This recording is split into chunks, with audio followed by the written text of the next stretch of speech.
Nang lunch namin ni Marites, siya ang mag-alaga kay Miss Lee for a few hours until 7 o'clock kasi bibili pa ako ng gamot after check-up ng 3 o'clock. And then sa bilihan ng gamot, masyadong madami ang tao.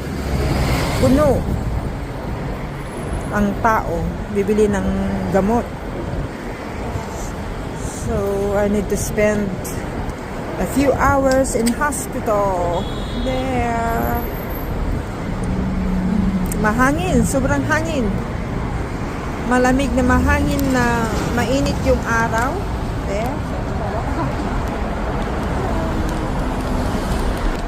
There, nandyan na yung bus pero pang second bus siguro kami kasi hindi magkasya.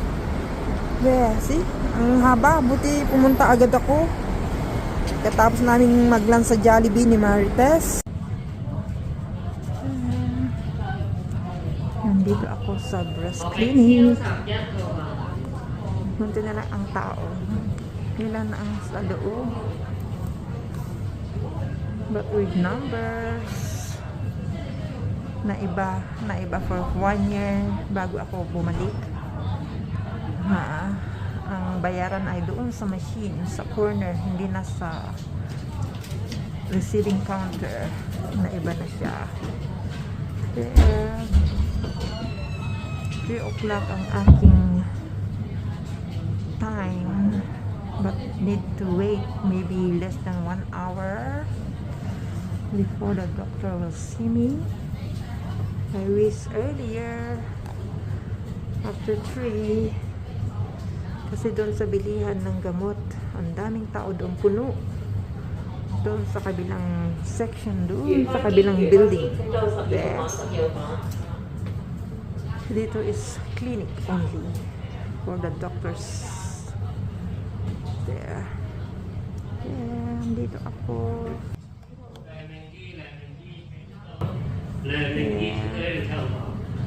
Kunti na ang tao dito. Nandun na sila sa bilihan ng gamot. Because my time is 3 o'clock. Maybe the others is later. Here. This is Ate Zilda Mondon updating. Nandito ako sa Primary Hospital at Pokfulam. Yeah. 10 minutes by minibus. I think 10 minutes or less. There. Buti may mag-alaga kay magbanta kay Miss Celine kasi ilang oras ako dito. Hindi pwedeng wala siyang kasama doon. Kasi walang tao sa ibang rooms, ibang apartments. There. This is Ate Do, my yearly check-up. Maybe my 9 years. Kasi hanggang 10 years ang ginawa instead of 5 years. To make sure na free cancer na ako after 10 years.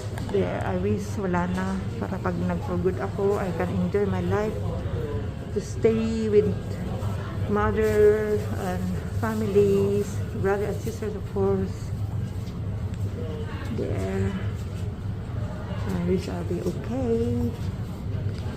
Gusto ko nang mag-for good so I can enjoy my time with mother too. Pero walang so scary if I leave Miss Celine alone and they gonna hire another one, of course. Yeah. Manalo lang ako ng Mark 6. No need to wait. Only this year will do. Then I can go home there para mag-enjoy ang life sa Pilipinas. Pero nakaka-boring din pag yung magbakasyon ka lang, nakaka-bored na, happy, pero nakaka-bored din, nahanap ng katawan ang trabaho. Marami din trabaho sa atin pero nakakapagod kaya.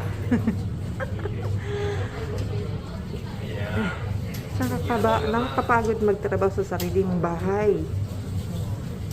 Yeah. Dito, siyempre dito, hindi nakaka-excite na, hindi mo maintindihan, bored na, ano, kasi gusto mo lagi nasa labas. Yeah. Nagtatawag na siya. Pero 3 o'clock yung ano ko eh. Maybe after 30 minutes bago ako matawag. Ang medyo matagal doon sa bilihan ng gamot, maraming tao doon. By numbers. Dito by numbers din. There, bye for now. Thank you for watching. Mga Team Kalinga, shout out. Diba Santos Matubang at Edna Vlogs Kalinga Rob. Jacqueline Tapia Matubang. Baby Rabbi. 5 oval. Ang cute ni Baby Rabbi. Shout out sa lahat ng mga ambassadors, mga scouters ng Team Kalinga, mga sponsors, mga viewers. Shout out. Bye for now. There, galing ako doon sa building doon. Baba ako from the bus. There, yung bus mag-stop doon, then akyat ako doon. And then umakyat ako dito, nagdaan ako dito kasi papunta ako dito sa bus. There, para it's easy. So tambay muna ako dito for a little short vlogging. There, this is Hong Kong Queen Mary Hospital. Babalik ako sa October 1st and then there, October 1, 2025 babalik ako dito sa breast mammogram. And then next year, January, February, March, April 3, babalik ulit ako dito sa breast cancer clinic. Diyan. Maluwag kasi itong hospital dito. Pero pupunta ako doon sa surgery hospital ko sa Tongwa Hospital. Doon malapit lang sa central doon. Mag-taxi lang ng 5 minutes or 6. Babalik ako doon kasi doon ako na-opera dati.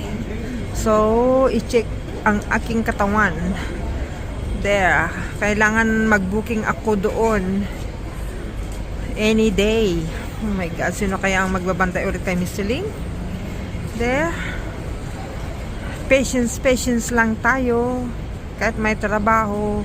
Pero need na mag-comply o mag-report sa hospital. Or as sa tawagan nilang amo.